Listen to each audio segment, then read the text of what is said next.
Halo semuanya, perkenalkan saya Fandi Kunchoro NLP 119 dan teman saya Fadil Musad NLP 116. Kami akan menjelaskan tentang manajemen sumber daya yang merupakan bagian dari manajemen proyek perangkat lunak. Kemudian definisi yang pertama, apa itu proyek manajemen sumber daya? Proyek manajemen sumber daya termasuk proses mengorganisasi, mengelola, memimpin sebuah proyek tim. Proyek tim adalah orang-orang yang dikumpulkan sesuai peran dan tanggung jawab dalam memenuhi proyek. Tim manajemen proyek adalah bagian dari tim proyek dan bertanggung jawab atas berbagai fase dalam manajemen proyek. Nah, selanjutnya, manajemen sumber daya dibagi menjadi 5 tahap. Menginisiasi, merencanakan, mengeksekusi, monitoring dan controlling, serta penutupan. Rencana manajemen sumber daya manusia adalah proses mengidentifikasi dan mendokumentasikan tiap proyek. Tanggung jawab, keterampilan yang dibutuhkan, melaporkan hubungan, dan membuat rencana manajemen anggota. Proses ini adalah bagian dari kelompok proses perencanaan. Sebagai tambahan, menyelesaikan hierarki proyek yang melapor kepada siapa dan merancang rencana manajemen juga merupakan bagian dari proses ini. Dalam merencanakan manajemen sumber daya, perlu beberapa inputan. Yang pertama yaitu rencana manajemen proyek tersebut. Akan ada banyak informasi di dalamnya, misalnya pada proses life cycle atau siklus hidup, timeline, mengatur pekerjaan yang akan diselesaikan, dan lain-lain. Yang kedua adalah kebutuhan anggota tim. Anggota tim dapat diidentifikasi berdasarkan persyaratan ini. Kemudian yang ketiga, faktor lingkungan perusahaan. Misalnya jika ekonomi sedang booming dan ada peluang kerja di perusahaan ternama atau kompetisi yang menunjang, maka anggota tim dapat mengikuti agar lebih diakui dan tetap tertarik pada proyek. Input yang terakhir yaitu akses proses organisasi. Contohnya aset yang telah dikerjakan nantinya dapat menjadi tim. Contohnya aset yang telah dikerjakan itu nantinya dapat menjadi template untuk formulir permintaan sumber daya baru. Alat dan teknik dalam rencana manajemen sumber daya ini, bahkan organisasi, deskripsi peran dan posisi, bisa berupa bagian case atau berbasis teks. Teknik lain yang bisa digunakan adalah dengan jaringan atau networking. Dari dalam berorganisasi juga penting untuk memahami interaksi berkumpul untuk menyatukan rencana sumber daya ini. Nah, rencana manajemen kepegawaian ini relevan dengan proyek-proyek organisasi fungsional atau matriks di mana anggota tim proyek selalu terjebak dalam memprioritaskan pekerjaan proyek terhadap pekerjaan biasa. Seorang manajer proyek harus memastikan bahwa bagian organisasi disiapkan untuk setiap proyek untuk mengidentifikasi peran dan hubungan pelaporan. Sebagai contoh, bagian organisasi seperti ini.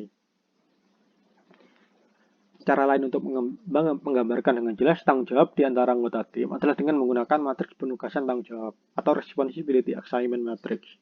Salah satu bentuk penugasan tanggung jawab matriks adalah bagian RACE. RACE ini merupakan singkatan yang merujuk pada R responsible, A accountable, C consulted, E informed. Nah, R responsible adalah pihak-pihak yang bertanggung jawab untuk mengerjakan aktivitas yang dimaksud. Dalam setiap aktivitas bisa terdapat lebih dari satu orang. A accountable adalah pihak-pihak yang memiliki otoritas dan akuntabilitas untuk aktivitas yang dimaksud. Berarti pihak ini memiliki tanggung jawab utama untuk memastikan keberhasilan pekerjaan aktivitas tersebut. Dalam setiap aktivitas hanya boleh ada satu orang. C. Consulted, yaitu pihak-pihak yang akan dihubungi untuk konsultasi dan dimintakan nasihat mengenai aktivitas yang dimaksud. Dalam setiap aktivitas bisa terdapat lebih dari satu orang. E. Informed, yaitu pihak-pihak yang akan diinformasikan mengenai perkembangan pengerjaan aktivitas yang dimaksud dalam setiap aktivitas. Bisa terdapat lebih dari satu orang. Sebagai contoh, tabel di seperti itu. Memperoleh tim proyek adalah proses konfirmasi ketersediaan sumber daya manusia dan mendapatkan tim yang diperoleh untuk menyelesaikan kegiatan proyek. Proses ini bagian dari proses eksekusi. Memperoleh sumber daya mungkin tidak diperlukan dalam hal-hal perencanaan, karena itu dilakukan dalam hal-hal pelaksanaan, meskipun Anda membuat perencana untuk memperoleh beberapa di tahap perencanaan. Kemudian untuk input dan output dalam memperoleh tim proyek, faktor lingkungan perusahaan membantu memahami anggota tim mana yang akan tersedia untuk mengerjakan proyek, berapa biayanya, dan lain-lain. Akses proses organisasi akan membantu memahami prosedur perekrutan perusahaan kebijakan yang mengatur penggunaan anggota tim pada proyek dan sebagainya.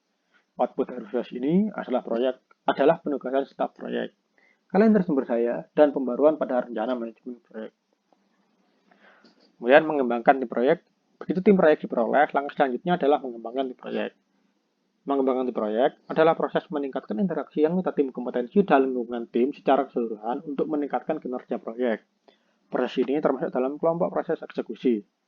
Input untuk proses ini termasuk penugasan staf proyek, kalender sumber daya, dan rencana manajemen sumber daya manusia.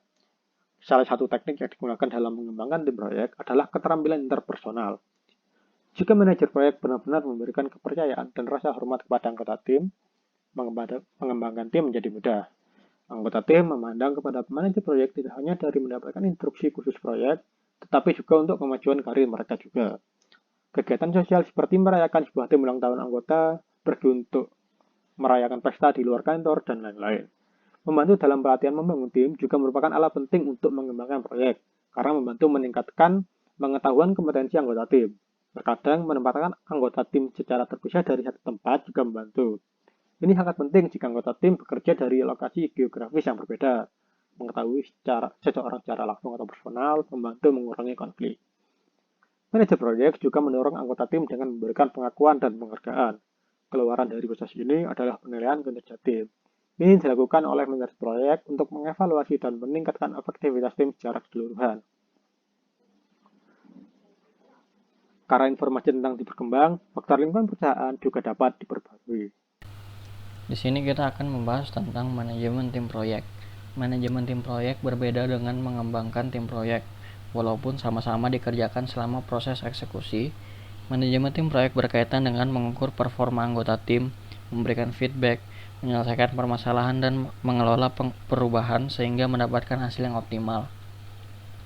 Untuk mengukur performa anggota tim, manajer perlu mengetahui pekerjaan yang diberikan kepada mereka, serta performa mereka terhadap pekerjaan-pekerjaan tersebut.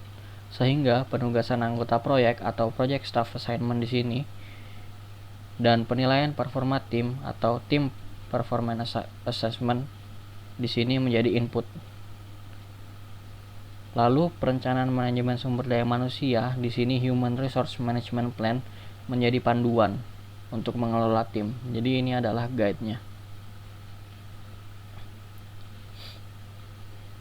Beberapa organisasi memiliki template dan prosedur dalam penilaiannya. Sehingga itulah alasan aset proses organisasi atau organizational process asset menjadi salah satu input dalam proses ini. Lalu, work performance report atau laporan performa kerja dan catatan permasalahan atau issue log juga menjadi input di sini. Dikarenakan manajemen aktivitas tim perlu dilakukan dalam konteks ini. Selanjutnya, ada beberapa perangkat yang dibutuhkan oleh project manager. Yang pertama adalah pengamatan dan percakapan, observation dan conversation. Di sini adalah teknik di mana project manager memonitor dan mendiskusikan pekerjaan yang telah dilakukan oleh tim tersebut. Ini seperti membuat laporan sebelum laporan akhir untuk mengetahui masalah yang kiranya akan muncul. Selanjutnya ada project performance appraisal atau penilaian project. Sangat membantu dalam mengevaluasi anggota tim. Di sini project manager menerapkan prinsip supervisor yang akan membantu dalam pemberian tugas, pemberian gaji, promosi dan sebagainya. Sehingga hal ini akan sangat efektif dalam membantu mengelola tim. Dan karena terdapat banyak sumber daya manusia yang bekerja dalam suatu proyek, tak heran akan muncul yang namanya konflik. Project manager bertanggung jawab dalam menyelesaikan konflik tersebut, sehingga dibutuhkan di sini namanya konflik management atau manajemen konflik. Nah, manajemen konflik ini akan dibahas secara detail di slide selanjutnya. Perangkat lainnya adalah kemampuan interpersonal. Lalu output dalam mengelola tim proyek, yaitu salah satunya adalah rekomendasi tindakan yang tepat, seperti anggota tim mana yang harus diganti. Jadi di sini ada kayak seperti change request, memperbarui rencana manajemen proyek atau project management plan updates, memperbarui dokumen project atau project document updates, memperbarui aset proses organisasi, misal mereka mempunyai template atau prosedur dalam organizational process asset. Dan yang terakhir, memperbarui faktor lingkungan perusahaan. Ketika terdapat suatu perubahan lingkungan, maka tim project dan project manajernya harus beradaptasi dengan lingkungan tersebut. Seperti itu. Di sini terdapat dinamika tim. Jadi ini adalah tahapan pembuatan suatu tim proyek. Ada 5 tahapan di sini. Yang pertama adalah forming, yang kedua storming, yang ketiga norming, performing, dan adjourning. Dalam tahap forming di sini, sebuah tim berkumpul untuk pertama kalinya. Dalam tahap storming, ketidaksetujuan akan mulai bermunculan, lalu diikuti dengan norming, saat tim mulai bekerja sama dan percaya satu sama lain. Dalam tahap performing, mereka mampu menyampaikan hasil sebagai suatu tim. Lalu akhirnya tim tersebut dibubarkan jika proyek telah selesai. Di sini kita akan membahas tentang manajemen konflik. Nah, manajemen konflik, di sini konflik adalah sesuatu yang tidak bisa dihindari dalam manajemen proyek. Tetapi ketika dikelola dengan baik, konflik dapat membuka sebuah kesempatan untuk berkembang. Sumber konflik antara lain adalah sumber daya yang langka, prioritas penjadwalan, dan gaya-gaya cara kerja setiap individu. Seperti itu. Cara terbaik untuk menyelesaikan konflik adalah diskusi dan klarifikasi kepada pihak yang terkait. Manajemen konflik di sini, project manager harus selalu aktif terlibat dalam proses proyek untuk meminimalisir konflik. Berikutlah beberapa hal yang dapat dilakukan. Yang pertama adalah memberikan detail dan menginformasikan suatu status proyek kepada tim. Yang kedua, memberikan pekerjaan sehingga tidak terdapat overlapping pekerjaan. Yang ketiga adalah memotivasi tim dan memastikan mereka tertarik dalam mengerjakan proyek tersebut. Selanjutnya, konflik resolution technique. Di sini ada 5 metode untuk menyelesaikan konflik. Yang pertama ada withdraw or avoid. Di sini withdraw or avoid, resolusinya akan ditunda di kemudian hari. Jadi tidak ada solusi yang keluar dalam metode ini, tetapi menambah waktu untuk menyelesaikannya. Pada smooth atau accommodate, yang ditekankan adalah hal yang sama-sama disetujui saja. Jadi metode ini juga sama seperti tadi withdraw or avoid, tidak mengeluarkan solusi, tetapi hanya menekankan kepada hal-hal yang sama-sama disetujui. Jadi nantinya mungkin saja dapat mengubah persepsi terhadap situasinya. Yang ketiga ada compromise or reconcile. Pihak yang mengalami konflik akan disetujui beberapa kemauannya, jadi tidak sepenuhnya disetujui. Lalu akan memunculkan kondisi win-win atau lose-lose. Jadi semua belah pihak yang terlibat dalam konflik tidak akan sepenuhnya tersetujui kemauannya. Yang selanjutnya ada force or direct. Di sini adalah metode yang dimana setiap konflik akan diberikan kepada atasan, seperti itu. Jadi atasan akan memberikan suatu resolusi langsung. Metode ini tidak cukup efektif ketika konflik yang terjadi dapat diselesaikan secara langsung dan juga dapat mengecewakan beberapa belah pihak. Yang terakhir dan yang paling efektif adalah collaborate atau problem solve, karena semua pihak terkait akan berkumpul dan merundingkan permasalahan tersebut, sehingga akan menghasilkan solusi yang permanen dan harus selalu dilakukan jika terdapat kesempatan. Selanjutnya, wewenang project manager. Terdapat 5 wewenang sebagai project manager terhadap anggota tim proyek. Yang pertama adalah memberikan penegasan kepada anggota. Yang kedua adalah memberikan penghargaan sesuai dengan performa anggota, memberikan sanksi sesuai dengan performa anggota, dan memberikan perintah sesuai dengan keahlian, serta sebagai otoritas tertinggi. Yang terakhir di sini ada gaya kepemimpinan ada 3 jenis gaya kepemimpinan. Yang pertama autokratis, yang kedua demokratis, dan yang ketiga delegatif. Yang untuk pada gaya kepemimpinan autokratis, pemimpin memberikan arahan yang jelas dan setiap si pemimpin akan berekspektasi bahwa setiap anggota tim akan menuruti dan menghasilkan apa yang dia minta, seperti itu. Untuk yang demokratis, pemimpin akan memberikan panduan dan semangat kepada anggota tim, lalu mereka akan saling merundingkan permasalahan bersama. Yang ketiga delegatif, pemimpin tidak memberikan panduan dan memberikan kebebasan kepada anggota timnya. Untuk tiga gaya kepemimpinan ini tidak ada yang baik atau buruk, hanya saja situasinya yang harus disesuaikan dengan situasi yang sedang dihadapi, seperti itu. Jadi mungkin saja gaya kepemimpinan autokratis lebih baik daripada demokratis dikarenakan anggota timnya ada yang sangat keras kepala sehingga tidak bisa merundingkan dan tidak akan menemui jalan tengah.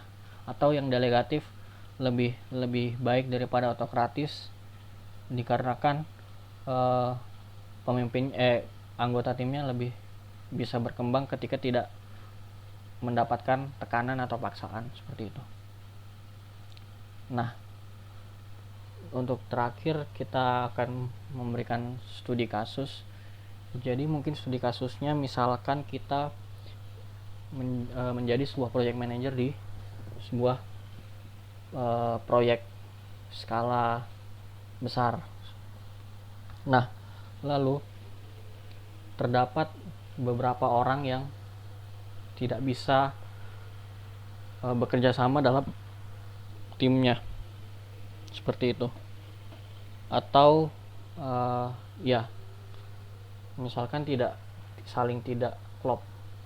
Apa yang harus dilakukan sebagai project manager? Nah, di sini kita tadi sudah mendapatkan